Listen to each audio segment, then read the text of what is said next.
So you're asking yourself, should I sell my home for sale by owner? There are some people who do it. Now, the vast majority use real estate agents, but there are some people who sell for sale by owner. And I think there are some people who can. But today we're going to go over the pros and cons. We're going to go over the good, the bad, and the ugly of for sale by owner.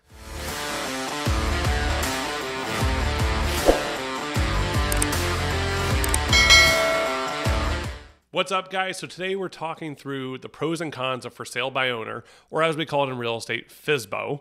And listen, I'm not going to pull any punches. I'm going to give you the good. I will. Like, as a real estate agent, do I think you should sell with an agent? Do I think you can make more money that way? Yeah, and I'll do a separate video on that. But I'm going to tell you the good, I'm going to tell you the bad, and I'll tell you the ugly. Because for me, it's about just being transparent, being open, and just sharing all of that with you. But before we get into any of that, if you guys subscribe, I'd appreciate it. There's a button right there. I would appreciate it just to follow, learn information. That's the whole point I'm doing this. I'm not trying to be famous. I'm not trying to earn money from YouTube and all that stuff. No, I'm trying to be a resource for people to help them learn. So let's get into it. Okay, so before we get into the true pros and cons, we're going to just talk about some information first. So there haven't been a lot of studies on this, but I'm going to go over one from the National Association of Realtors. Now, granted, it is from the National Association of Realtors, so we take it with a grain of salt, right? But it's one of those, they did a study back in 2017 of, okay, let's compare for sale by owner homes to homes that sell with an agent, to homes, and I think the third one was for sale by owner and you know the person. So the thing they showed, I'm going to show the chart here, is when they sold for an agent, and this is a median price nationally. Okay, that's not Arizona, this is nationally. So median price nationally, when you sold with an agent, you made around $250,000. So that was the sale price of what it closed at. When you did it for sale by owner, it was $190,000, give or take. And then when you did for sale by owner and you knew the person you were selling to, it was like just over $160,000. So obviously when people know people, they tend to give them a better deal and whatnot. So that's just some information. Listen, I'm pulling from National Association of Realtors. I feel like you should know that information, but let's talk pros and cons. All right, so we'll start with the pros. Now, will most realtors tell you the true pros? No, they won't, because they want to sell your house. And I get it. And I do think that is the better way. But again, that's another video. So let's actually talk through the pros. The biggest pro of for sale by owner is you control everything. And that's the thing, is like you control the marketing, you control all negotiations, you control the showings, you control all of that stuff. And listen, you can do a lot of things for sale by owner that you wouldn't be able to do 20 years ago. You know, we have information through Zillow, Realtor.com, Redfin.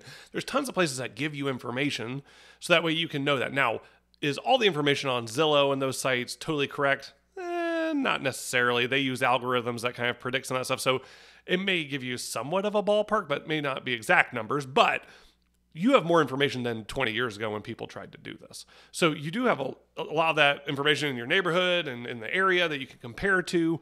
And that's a good thing if you're trying to do for sale by owner. So that's a big pro, is that you have a lot of information and you control the entire process. Another pro is you set the price, right? If you want X amount, you can set it for that. And you don't have to move from that price. And you have complete control of that. And sure, probably the third thing that would be a pro is you don't have to pay an agent, right? In Arizona right now, realtors are getting paid anywhere from 5 to 6%. Now, that's not just the listing agent, that's to the buyer's agent. Right now in Arizona, the seller pays both buyers and sellers agents. So it's one of those that, yeah, you're saving that money. And that's what a lot of people do for sale by owner, is because, oh, I want to sell and I want to make the most money possible. So those are the pros, complete control, you handle everything. And listen, if you feel adequate to that, and listen, I've seen a couple people that they can do it, man. They did, whether they're a former realtor or they are in sales or something.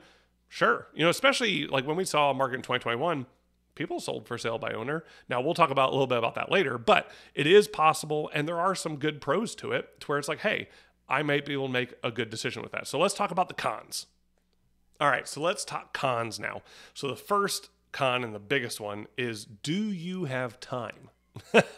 And the reason I say that is because, yes, when you're selling your house, you're controlling everything. So the marketing, the phone calls that come in, the showing requests, talking to buyers, agents, lots of different things. Do you even know where to market your house? Do you know how to do that? That's the real question. And that takes a lot of time. It's a full-time job. Hence why there are real estate agents, but another video, won't get into that. But the biggest con up front is, do you have enough time? If you're working full-time, do you have time to handle all of that? You may not. Now, maybe you're retired, and then it becomes a question of, do you know what you're doing with all this stuff and how to do it correctly? So the second con is perception.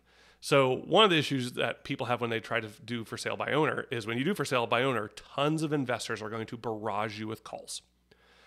Every person I talk to that has done for sale by owner, they get tons of calls from people that are just trying to either lowball you or trying to get you into something. And some of it can seem really weird and really sketchy, and a lot of times it is. And so that's where you're dealing with a lot of investors who are just trying to jump on it, trying to get to someone who's not a professional and trying to get them to sell them their house. That happens a ton with for sale by owners. So something to watch out for. But then the third thing is pricing. So pricing is probably one of the hardest things when it comes to listing a home. People may think it's just easy. You just pick a number, you just go. It's not that simple, right? So a lot of people say, well, I can do for sale by owner because, you know what, Zillow, Realtor.com, Redfin, all these other places can give me all this information that I need. They give me estimates, all this stuff. The problem is a lot of those websites are using algorithms. It's not people actually looking at your neighborhood, knowing what's going on. That's the problem is they might set you too high. They might set you too low to where you could lose money either way. Because if you sell on the market too long, you're chasing the market down, you're going to lose money. If you put it too low, you're going to get an offer and you're going to lose money. So that's why, again, it's helpful to have an expert that knows what they're doing, another video. But the bad part of this and the con is that with pricing, you got to price it correctly. And it's hard to actually do that off of those websites because they might be able to get you kind of close, but they're usually not spot on. Like I've done that with my house, I've done it with other houses, and it's just not spot on because for them, they're not actually taking into consideration the things that they need to, and that's where a real estate agent would do that. Now, we talked about the good and the bad, which are the pros and cons. Let's talk about the ugly.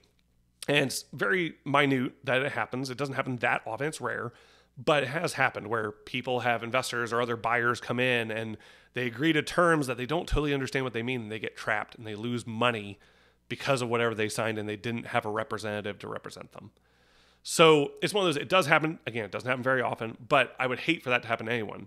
So at the end of the day, do I think that people can sell for sale by owner? Yeah, I do. I think it's probably less than 1% of sellers can do it. I think there are people in unique situations that can do it, but I think most people need a real estate agent. I'll do another video on that, but I'll leave you with this. If you were going to go have surgery, would you want someone who is occasionally a doctor, who, you know, just kind of dabbles in it, or someone that's just like, oh, I'm not a doctor, but I stay in a Holiday Inn Express, I'll do surgery on you? No, you want someone who does this for a living, who's an expert, and yeah, you're going to pay for it, but it's worth it because that's something that you're really taking care of. You're caring about surgery, right? It's the same thing in real estate. We're talking hundreds of thousands of dollars. Do you want to handle that, or do you want an expert who knows the field and knows what they're doing and knows how to make you the most money? That's why you should use a real estate agent. So I'll do another video on that and give some pros and cons there. But obviously, if you guys want to have a conversation, even if you're thinking about doing for sale by owner, let's have a conversation. If I can help in any way, I would love to help. Just have a conversation with you. My info is below. It's in the description. Guys, you've been listening to The Real.